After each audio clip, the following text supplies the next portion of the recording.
Hi guys, welcome to Crick Chat with Venkatesh.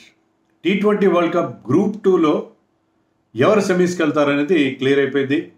Group 2లో టాపర్గా south Africa, second ప్లేస్లో England నిలిచాయి.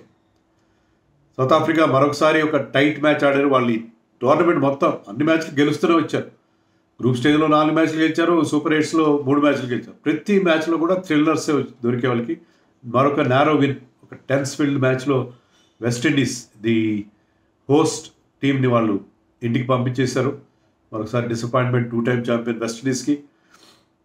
And మరొక మ్యాచ్లో ఇంగ్లాండ్ యుఎస్ఏ మీద నిన్న నైట్ జరిగిన మ్యాచ్లో చాలా ఈజీగా గెలిచేశారు. 10 ఓవర్స్ లోపలే ఆ అవసరమైన 115-117 రన్స్ని ఈజీగా సాధించారు. చిన్న టీమ్స్ మీద వాళ్ళు రెచ్చిపోయి ఆడుతున్నారు, పెద్ద టీమ్స్ మీద కాస్త తడబడుతున్నారు. సో అక్కడ సినీరియో క్లియర్ అయిపోయింది. మన టీం ఉన్న గ్రూప్ 1లో మాత్రం ఇంకా పిక్చర్ క్లారిటీ రాలేదు.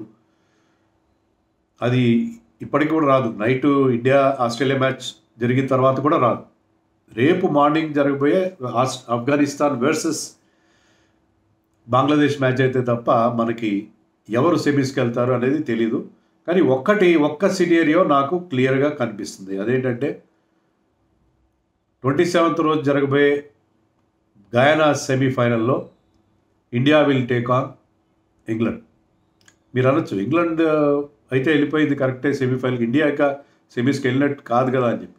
ఆల్మోస్ట్ సర్టెన్ ఎంతో మెరకల్ జరిగితే తప్ప ఇండియా సెమీస్కి వెళ్ళకుండా ఉండదు.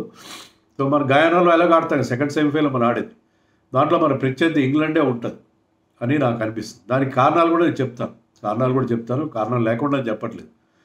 నేను కొన్ని ఈక్వేషన్స్ చూశాను, నాకు అనిపించింది. I could be wrong.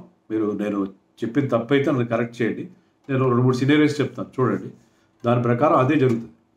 India ఎందుకు సెమీస్కి ఖచ్చితంగా వెళ్తుందంటే, ఇండియాని ఎలిమినేట్ చేయాలి అంటే ఆస్ట్రేలియా మన మీద 41 రన్స్ తేడాతో గెలవాలి, లేదా 32 బాల్స్ మిగిలిగా గెలవాలి.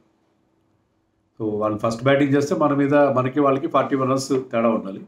లేకపోతే వాళ్ళు సెకండ్ బ్యాటింగ్ చేస్తే 32 బాల్స్ మిగిలి ఉండగానే వాళ్ళు ఓడించాలి.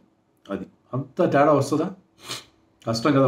వాళ్ళు ఓడించచ్చు, దే కెన్ ఆల్వేస్ బీట్ అస్. అది ఆ పాసిబిలిటీ ఖచ్చితంగా ఉంటుంది. ఆస్ట్రేలియా ఇలాంటి బిగ్ మ్యాచ్ టెంపర్మెంట్ బాగుంటుంది వాళ్ళకి. ఇలాంటి బిగ్ మ్యాచెస్ బాగా ఆడతారు. It is almost like A knockout match for them. So knockout brings the best out of them. So వాళ్ళు గెలవచ్చు, కానీ అంత మార్జిన్, లో స్కోరింగ్ మ్యాచ్లో 41 రన్స్ మార్జిన్ కానీ, లేకపోతే 30 అంటే ఏంటి, మోర్ దెన్ 32 బాల్స్ అంటే మోర్ దెన్ 5 ఓవర్స్. అంత పెద్ద తేడాది గెలవాలి. అదొకటే కాదు, రెండోది కూడా జరగాలి. అదేంటంటే ఆఫ్ఘనిస్తాన్ బంగ్లాదేశ్ని 83 రన్స్ తేడాతో ఓడించారు, 83 రన్స్ తేడాతో ఓడించారు. ఈ రెండు జరిగితేనే ఇండియా ఎలిమినేట్ అవుతుంది. ఎందుకంటే ఇండియా నెట్ రన్ రేట్ బ్రహ్మాండంగా ఉంది, 2.4 ఉంది, ప్లస్ 2.4 ఉంది. వేరేజ్ ఆస్ట్రేలియా నెట్ రన్ రేట్ 0.22 ఉంది. ఆఫ్ఘనిస్తాన్ నెట్ రన్ రేట్ మైనస్లో ఉంది. కాబట్టి ఇండియాని బయటికి పంపాలంటే ఈ 2 మిరాకిల్స్ జరగాలి. 2 బిగ్ మార్జిన్, హ్యూజ్ మార్జిన్తో వాళ్ళు గెలవాల్సిన అవుతుంది, ఆస్ట్రేలియా కానీ ఆఫ్ఘనిస్తాన్ కానీ. అది సినేరియో. అందుకని ఇండియా వెళ్ళడం ఖాయం. అంతేకాకుండా ఇండియా ఈరోజు మ్యాచ్ గెలిచి, ఇండియా కనుక ఈరోజు ఆస్ట్రేలియా మీద గెలిచి ఆఫ్ఘనిస్తాన్ బంగ్లాదేశ్ ఓడిస్తే ఇండియా ఆఫ్ఘనిస్తాన్ వెళ్తాయి. India will be number 1. ఒకవేళ ఆఫ్ఘనిస్తాన్ బంగ్లాదేశ్లో ఓడిపోయినా ఇండియా ఆస్ట్రేలియా వెళ్ళే ఛాన్స్ ఉంది. ఆఫ్ఘనిస్తాన్ కూడా ఛాన్స్ ఉంటుంది ఓడిపోయినా సరే మార్జిన్ బట్టి. బట్ ఐ థింక్ ఇండియా ఆఫ్ఘనిస్తాన్తో పాటు ఇండియా ఆస్ట్రేలియా వెళ్ళినా, ఇండియా ఆఫ్ఘనిస్తాన్ వెళ్ళినా ఇండియానే ముందుంటుంది. ఎందుకంటే మనం ఆస్ట్రేలియా చేతిలో 41 రన్స్ తేడాతో ఓడిపోవాలి. అలాగైతేనే వాళ్ళు మనకంటే నెట్ రన్ రేట్లో ముందుకెళ్తారు, వాళ్ళు మ్యాచ్ గెలిచినా సరే. ఆఫ్ఘనిస్తాన్కి ఇంకా చాలా ఎక్కువ కష్టం. సో నెట్ రన్ రేట్ మనం మ్యాచ్ ఓడిపోయినా సరే నెట్ రన్ రేట్ మనదే బెటర్గా ఉంటుంది. కాబట్టి మనం గ్రూప్లో టాపర్గా ఉంటాం. మనం టాపర్గా ఉంటే అవతల గ్రూప్ 2లో సెకండ్ ప్లేస్లో ఉండే టీంతో ఆడతాం. అలా కాదు, మ్యాచ్ రద్దయిపోయింది, వర్షం ప్రమాదం ఉంది ఈరోజు మ్యాచ్కి, ఇండియా ఆస్ట్రేలియా మ్యాచ్ రద్దయిపోతే కూడా మన గ్రూప్ టాపర్ అవుతుంది. ఎందుకంటే మనకు 5 పాయింట్లు ఉంటాయి. మిగతా ఆస్ట్రేలియా కానీ ఆఫ్ఘనిస్తాన్ కానీ 5 పాయింట్లు ఉండే అవకాశం లేదు. Australia will finish with 3 points and Afghanistan will finish with at the most 4 points. So ఆ సినేరియోలో మనం ఆ రకంగా చూసినా వర్షం వచ్చినా తక్కువ బాధ్యతతో ఓడిపోయినా ఆస్ట్రేలియాని మనం ఓడించినా ఏ రకంగా చూసినా 3 సిరీస్లో కూడా మనం గ్రూప్ టాపర్గానే ఉంటాం గ్రూప్ 1లో. అండ్ ఆల్రెడీ అక్కడ గ్రూప్ 2లో ఇంగ్లాండ్ సెకండ్ ప్లేస్లో ఉంది కాబట్టి ఈ 2 టీమ్స్ మధ్య గయానాలో సెకండ్ సెమీఫైనల్ జరుగుతుంది. So in all likelihood it is going to be India and England semifinal. ఒకవేళ లేదు మరి సౌత్ ఆఫ్రికాతో పడితే మంచిదే. సౌత్ ఆఫ్రికా వాళ్ళు ఎప్పుడు నాకు తెలిసి 1-2 సందర్భాల్లో ఇప్పుడు వాళ్ళు 1996లో ఛాంపియన్స్ ట్రోఫీ గెలిచినప్పుడు తప్ప ఐసీసీ ట్రోఫీస్లో నాకౌట్ మ్యాచ్ ఏది గెలవలేదు. నాకు తెలిసినంత వరకు నాకౌట్ మ్యాచ్ ఏది గెలవలేదు ఐసీసీ ట్రోఫీస్లో. కాబట్టి ఒకవేళ ఆస్ట్రేలియా మన మీద పెద్ద బాధ్యతతో గెలిస్తే, పెద్ద బాధ్యతతో అంటే 41 కంటే ఎక్కువ రన్స్ తేడాతో గెలిస్తే మనం సెకండ్ ప్లేస్కి వచ్చి మనం సౌత్ ఆఫ్రికాతో సమ్వాట్ ఈజియర్ సెమీఫైనల్ ఆడొచ్చు. కానీ నిజానికి చెప్పాలంటే ఈ వరల్డ్ కప్లో South Africa is performing much much better than England. Their bowling has been top class. బ్యాటింగ్లో కూడా డికాక్ క్లాసులు లాంటి వాళ్ళు బ్రహ్మాండంగా ఆడుతున్నారు. సో అందుకని నేను అనేది ఏంటంటే India England semifinal almost certain. అది నేను చెప్పిన సినారియోస్ ప్రకారం. నేను చెప్పిన దాంట్లో ఏమైనా రాంగ్ ఉంటే మీరు కామెంట్స్లో దాన్ని ఖండించండి, ఎడాపెడా ఖండించి పాడండి. కానీ నాకు as far as I could understand the situation, this is the scenario. ఒకవేళ ఇండియా ఆస్ట్రేలియా మీద గెలిచినా, ఆస్ట్రేలియా మీద 41 రన్స్ కంటే తక్కువ మార్జిన్తో లేదా 32 బాల్స్ కంటే తక్కువ డిఫరెన్స్తో ఓడినా, అండ్ మూడో సినారియో వర్షం వచ్చి మ్యాచ్ రద్దయినా, ఇండియా ఆస్ట్రేలియా మ్యాచ్ రద్దయినా కూడా మనం మన గ్రూప్ 1లో టాపర్గా ఉంటాం. గ్రూప్ 1లో టాపర్గా ఉంటాం కాబట్టి గ్రూప్ 2లో సెకండ్ ప్లేస్లో ఉంటే ఇంగ్లాండ్తోనే మనం సెమీఫైనల్ ఆడడం ఆల్మోస్ట్ గివెన్ పక్కా అని నేను అనుకుంటున్నాను. కాదంటే ఎందుకో రీజన్ మీరు నాకు చెప్పండి. Because I'm not very strong in mathematical calculations. ఇది మ్యాథమెటిక్స్ లేవు ఇక్కడ. ఇట్ ఈస్ ఓన్లీ ఏమంటారు సిచ్యుయేషనల్ ఇష్యూసే. బట్ నాకు తెలిసినంత వరకు అదే కనిపిస్తుంది scenario. So India is going to play England అనుకుంటున్నాను. గమత్ ఏంటంటే యాక్చువల్గా ఈ సెమీఫైనల్స్ ఒకటి 26, ఒకటి 27 జరుగుతున్నాయి ఎక్కడ వాళ్ళ తేదీల ప్రకారం. కానీ మనం 27వ తారీఖున మీరు ఎవరైనా ఉద్యోగాల్లో ఉంటే, అలాంటి రిటైర్డ్ కళాకారులు అయితే పర్లేదు, మీరు ఉద్యోగాల్లో ఉంటే ఆ రోజు సెలవు పెట్టుకోండి మ్యాచ్లు చూడాలనుకుంటే. ఎందుకంటే 27 మార్నింగ్ 6 గంటలకి మ్యాచ్ ఉంటుంది. 6 గంటల కంటే మీరు ఉద్యోగం టైంకి అయిపోద్దాం బహుశా. అయిపోవచ్చు. 9 గంటలకి 10 గంటలకి అయిపోద్ది, 10 గంటలకు అయిపోద్ది. సో అక్కడ మీరు మార్నింగ్ మ్యాచ్ చూడాలి first semi-final. Second semi-final evening 8 o'clock చూడాలి. సో ఏ రకంగా చూసినా ఆ రోజు ఒకే రోజు మనకి 2 సెమీఫైనల్స్ ఉంటున్నాయి. చాలా గమ్మత్తైన షెడ్యూలింగ్ కదా ఇది. అండ్ ఫస్ట్ సెమీఫైనల్కి రిజర్వ్ డే ఉంది, second semifinal there is no reserve day. అది కూడా ఒక గమ్మత్తైన పరిస్థితి. సో ఒకవేళ రిజర్వ్ డే ఉంటే అది నైట్ ఆడిస్తారా పగలు ఆడిస్తారో కూడా నాకు తెలియదు. మరి ఎప్పుడు ఆడిస్తారో తెలియదు. ఎందుకంటే నైట్ మరి 8 o'clockకి మన మ్యాచ్ స్టార్ట్ అవుతుంది. వాళ్ళకి నెక్స్ట్ డే మార్నింగ్ బహుశా ఆ రోజు ఈవినింగ్ ఆడిస్తారు.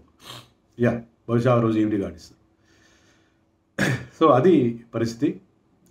మనం ఈ సెమీస్ ముందు జరిగిన గ్రూప్ 2 మ్యాచ్ల గురించి మాట్లాడంటే ఇంగ్లాండ్ నేను చెప్పినట్టుగా చాలా ఈజీగా గెలిచేసి 1-5కి వాళ్ళని రెస్ట్రిక్ట్ చేశారు. యూఎస్ఏ టీమ్ సూపర్ 8స్లో వెరీ వెరీ డిసప్పాయింటింగ్. అంటే ఎక్స్పెక్ట్ చేయలేము వాళ్ళు, ఎందుకంటే స్ట్రాంగర్ టీమ్స్కి అగేన్స్ట్గా వాళ్ళు అంత గొప్పగా ఆడతారని మనం అనుకోవడం కూడా అత్యాశ అవుతుంది. But they have done well, overall they have done well. కానీ ఆ అవసరమైన రన్స్ ఇంగ్లాండ్ 9.4 ఓవర్స్లోనూ చకచకా చేసేస్తే బట్లర్ 83 నాట్అవుట్ చేశాడు. 218 స్ట్రైక్ రేట్, 7 6లు 6 4లు కొట్టాడు. సో బట్లర్ ఫిల్ సాల్ట్ కలిసి అవసరమైన రన్స్ చాలా ఈజీగా చేశారు. Phil Salt was just expected. So Buttler did bulk of the scoring. So వాళ్ళు they made short work of USA. So వాళ్ళు కావాల్సిన నెట్ రన్ రేట్ అది చూసుకొని వాళ్ళు they became the first team to enter సెమీస్కి వెళ్ళడమే కష్టంగా ఉన్న టీమ్.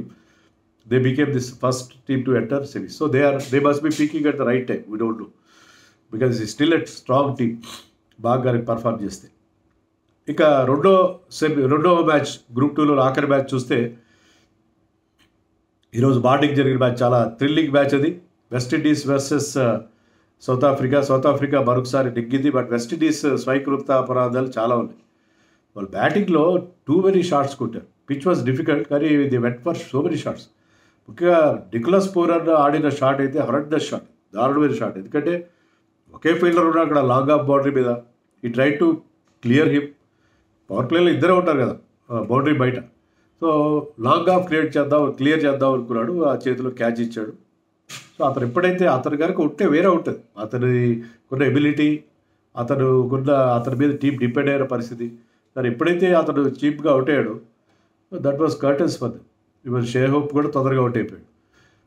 రోస్టర్ చేసి ఒక 50 చేశాడు, కైల్ మేయర్స్ ఒక 30 చేశాడు, సరిపోయి ఎవరు పెద్దగా పర్ఫామ్ చేయలేదు. రసల్ ఒక 2 6లు కొట్టాడు, బట్ అతను కూడా 15 మాత్రమే చేశాడు. So they manage just 135 runs. కనీసం 150 155 చేస్తుంటే మ్యాచ్ గెలిచేవారు. Even South Africa struggle to beat the target. Actually బ్రహ్మాండమైన స్టార్ట్ దొరికింది వాళ్ళు. Second over of the South African ఇన్నింగ్స్లోనే డికాక్ని అవుట్ చేశాడు, తర్వాత నెక్స్ట్ ఓవర్ అవుట్ చేశాడు, ఇంకొక బ్యాట్స్మెన్ కూడా అవుట్ చేశాడు. ఫస్ట్ రీజా హెన్రిక్ని అవుట్ చేశాడు, fine tickle to the keeper. Next డికాక్ని ఒక వెల్ డైరెక్టెడ్ బౌన్సర్తో అవుట్ చేశాడు రసల్. సో రసల్ ఎప్పుడైతే ఒక అద్భుతమైన స్టార్ట్ ఇచ్చాడో, 2 ఓవర్ల దగ్గర వాళ్ళు 12 for 2 దేవరే ట్రబుల్. బట్ ఆ పాయింట్లో వర్షం పడకపోతే వాళ్ళు చాలా ప్రెషర్లో వచ్చుండేవారు. Momentum was very much with West Indies. కానీ వర్షం పడి మ్యాచ్ 17 ఓవర్స్కి రెస్ట్రిక్ట్ అయ్యి వాళ్ళ టార్గెట్ 108 in 17 ఓవర్స్ వచ్చిందో, సిరీరియో మారిపోయింది, ఆటోమేటిక్గా మారిపోయింది. అండ్ రోబర్ట్ పౌల్ క్యాప్టెన్సీ కూడా నాకు ఏమాత్రం నచ్చలేదు. ఎందుకంటే Akeal Hosein was going for lot of runs. First ఓవర్లోనే డికాక్ అతను 3 4 కొట్టాడు. తర్వాత కూడా అతను పవర్ ప్లేలో వహించాడు. ఆ పవర్ ప్లే 3 ఓవర్లో అతను 31 రన్స్ ఏదో ఇచ్చేసాడు. సో ఒకే బౌలర్ని కంటిన్యూస్గా వేయిస్తే ఆటోమేటిక్గా బ్యాట్స్మెన్ ఈజీగా అతను అర్థం చేసుకుంటారు. సో అక్కడ స్ట్రాటజీ మార్చలేదు. గతంలో ఒకసారి 3 ఓవర్లు వరుసగా ఇస్తే అది అక్కడ వర్కౌట్ అయింది. ఇక్కడ వర్కౌట్ కానప్పుడు అతన్ని కంటిన్యూస్గా వేయించడం చాలా పెద్ద పొరపాటు చేసేయడమో నాకు అనిపించింది. సో మార్క్రమ్ ఒక పార్ట్నర్షిప్ వచ్చింది అక్కడ మార్క్రమ్కి. So Markram was batting very well. And Klaasen మనకు తెలుసు కదా క్లాసన్ ఎలా ఆడతాడు. Klaasen I think the seventh over of the innings Gudakesh Motie బౌలింగ్లో 20 రన్స్ కొట్టాడు, ఒక 6 3 4. అన్నీ గొప్ప షాట్లే కాదు, 2 ఎడ్జ్లు ఉన్నాయి. బట్ ఆ 20 రన్స్ ఒక్కసారిగా వాళ్ళకి ప్రెషర్ని తగ్గించేసింది. క్లాసన్ స్పెషాలిటీ అది 22 రన్సే చేశాడు క్లాసన్. అతను కూడా జోసెఫ్ వేసిన ఒక సూపర్ స్లాటర్కి అవుట్ అయిపోయాడు. బట్ స్టిల్ క్లాసన్ చేసిన 22 రన్స్ చాలా చాలా ఇంపార్టెంట్. చాలా they are worth their weight in gold. ఆ 22 రన్స్ చాలా వాళ్ళకి ఉపయోగపడ్డాయి. ఆ 22 రన్స్తో వాళ్ళు తర్వాత మార్క్రమ్ అవుట్ అయిన జోసెఫ్ బౌలింగ్లో still they manage to win the match. వికెట్లు పడుతూనే ఉన్నాయి. చేజ్ని చాలా లేట్గా రాస్టర్ చేసి చాలా లేట్గా తీసుకొచ్చాడు, 12 ఓవర్లు తీసుకొచ్చాడు. అదొక పెద్ద మిస్టేక్. లాస్ట్ మ్యాచ్లో అతను man of the match award గెలుచుకున్నాడు. మ్యాచ్అప్స్ రైట్ హ్యాండర్స్ ఉన్నారని చెప్పి అతను బౌలింగ్ అతను వరుసగా 3 ఓవర్లో 3 వికెట్లు తీశాడు. చాలా ఎక్సలెంట్ బౌలింగ్ అతని నుంచి. సో అక్కడ మళ్ళీ టెన్షన్ క్రియేట్ అయింది. బట్ 16th ఓవర్ చేజ్ చేసి 16th ఓవర్ లాస్ట్ బాల్కి రబాడా ఒక 4 కొట్టాడు. తర్వాత 17th ఓవర్ ఫస్ట్ బాల్కి last over innings last over actually 17 overs match కదా, ఆ ఓవర్ ఫస్ట్ బాల్కి 6 కొట్టి మార్క్ యాన్సన్ ఈజ్ ఆల్రౌండర్గా కీ రన్స్ అతను 21 రన్స్ చేశాడు. అది చాలా key aspect. So Mark Jansen కూల్గా ఆ చేజ్ని ఫినిష్ చేయబట్టి గెలిచారు. లేకపోతే వాళ్ళు అప్పటికే 3 వికెట్లు కోల్పోయారు, 7 వికెట్లు కోల్పోయారు. సో 3 వికెట్లతో 5 రన్స్ తేడాతో వాళ్ళు గెలిచారు. బట్ అదర్వైజ్ వెస్టిండీస్ చేతున్నారు కొంచెం రన్స్ కొద్దిగా అందరూ పెద్ద షాట్స్ కోసం వెళ్ళకుండా ఆ టఫ్ పిచ్ మీద కొన్ని రన్స్ వాళ్ళ ఖాతాలో వేసుకుంటే బాగుండేది. The last too many wickets. ప్రతి ఒక్కరు రావడం, క్యాచింగ్ ప్రాక్టీస్ ఇచ్చినట్టుగా క్యాచ్లు ఇచ్చేయడం, అవుట్ అయిపోవడం అలా చేశారు. అటు సౌత్ ఆఫ్రికా మనకు తెలుస్తుంది చోక్ వెరీ మచ్. సో 150 చేస్తుంటే వాళ్ళు గెలిచుంటారు. సో అన్ఫార్చునేట్లీ మరొకసారి హోమ్ టీంకి నిరాశ. హోమ్ టీమ్ వరల్డ్ కప్ గెలవదు T20స్లో అని చెప్పి మరొకసారి ప్రూవ్ అయింది. But West Indies unfortunately they miss. But South ఆఫ్రికాకి మంచి అవకాశం. నాకౌట్కి వెళ్ళారు. తమ అన్ని మ్యాచ్లు గెలుస్తూ వచ్చారు. 7 మ్యాచ్లు వరుసగా గెలిచారు. మరి 7 మ్యాచ్లు గెలిచిన మొదటి టీం దీంట్లో. మరి ఈసారి కప్ కొడతారా చూడాలి. బట్ వెస్టిండీస్ విషయంలో we all feel little bit sorry కదా. సో అది సినేరియో. ఇండియా ఇంగ్లాండ్ సెమీస్ ఖాయంగానే కనిపిస్తుంది. మరొకటి సౌత్ ఆఫ్రికా, బహుశా ఆస్ట్రేలియా సెమీస్ కూడా కావచ్చు. అయితే మళ్ళీ ఇండియా ఆస్ట్రేలియా ఫైనల్ తప్పదా? ఏమో, లెట్ us see.